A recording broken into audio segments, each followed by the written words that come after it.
Hey there, creepy peeps, and welcome to another stale movie review. Today we're going to be talking about Cry Wolf, directed by Jeff Wadlow. So Cry Wolf is about a boy, Owen, who is a new student at this swanky prep school, and he happens to get in with kind of like the popular crowd, I guess you would call them. I don't really know.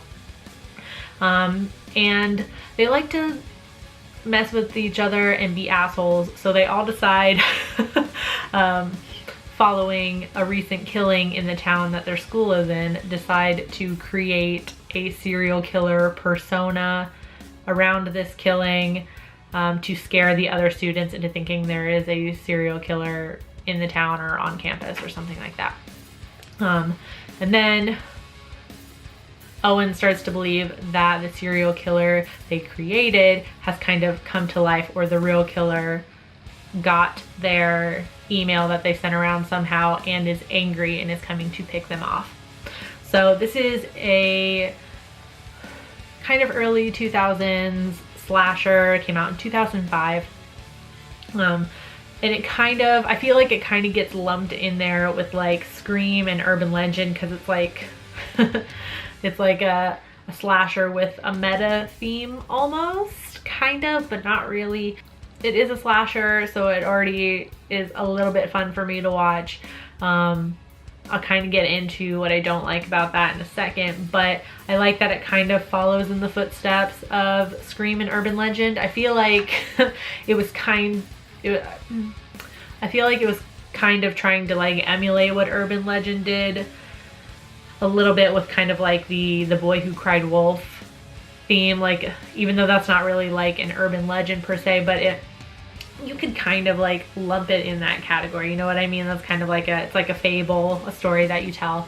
So I feel like it was kind of following in the footsteps of that, although probably not as successful as Urban Legend was, even though that one gets a lot of shit too for copying Scream. But it's got that kind of self-reflective aspect in the sense that the kids create the killer. They give the serial killer like an outfit, you know, they decide that he wears a camo jacket and an orange ski mask. They decide that his weapon is a gun. They decide, you know, who he's gone after. They like fabricate this story.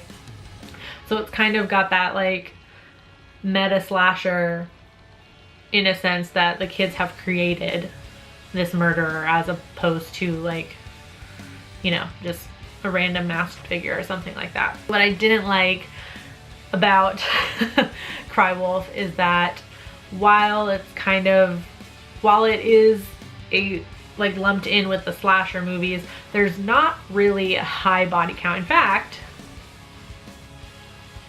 only 2 people die in the whole movie. Hopefully I didn't spoil that for anybody. It's been out for a long time. We're way beyond spoiler alert. But only 2 people die in this. Yeah,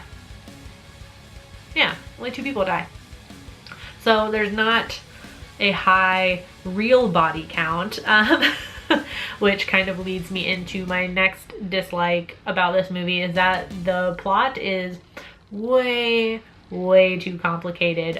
So basically, like I said, these kids are a bunch of assholes, and they like to fuck with each other and mess with each other.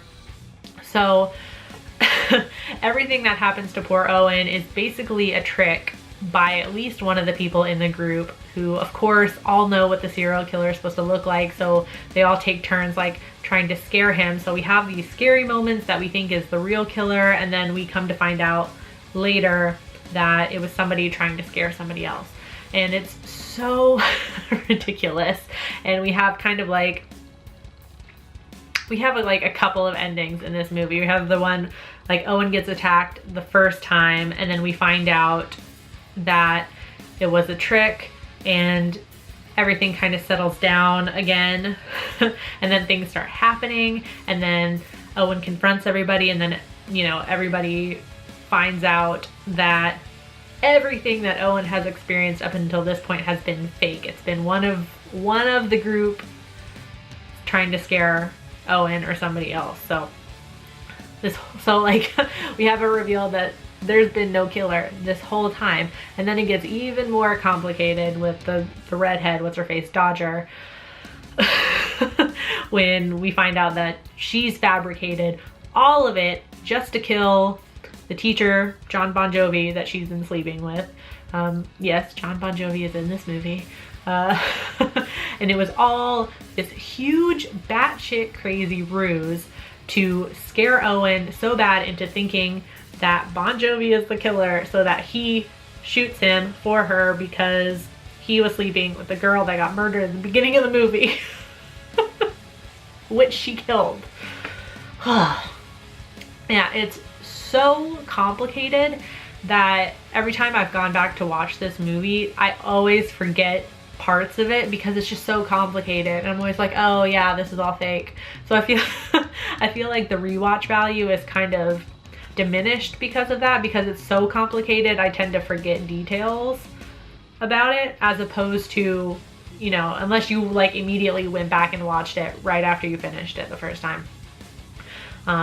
Because movies like that with the twist at the end normally have a lot of rewatch value because you can go back and pick up on those little things knowing how it's going to turn out, but it's just so complicated that I can't remember all of it. And like I said, the kids are jerks. They suck.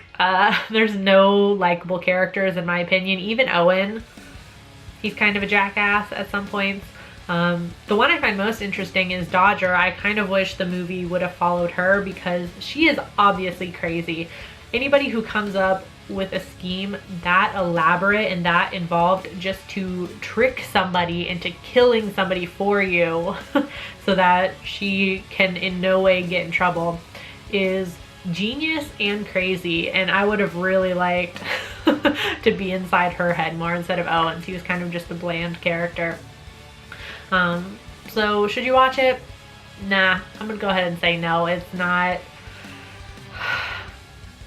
I put down that it was forgettable, but mostly because it's just so complicated that like, your brain needs a break when you're done, and then you end up forgetting about all the tiny little twists and turns and details. There's like 50 million of them in the movie. So I'm gonna go ahead and give this a rating of 2 John Bon Jovis out of 5. Yeah, on IMDb it has an 8.9 out of 10. Did I write that down right? I don't know. I guess a lot of people like this movie. On IMDb at least. Or maybe I meant 6. I don't know. I can't read my own handwriting right now. And on Rotten Tomatoes it has a 22% critic score and a 51% audience score. So if you've seen Cry Wolf, let me know in the comment section down below what you thought about it. I do hope you enjoyed the video. If you did, please give it a thumbs up. And if you're new here, subscribe and become a Creepy Peep today. I post new videos Monday through Friday. Thank you so much for watching. And until next time, stay strange. Bye.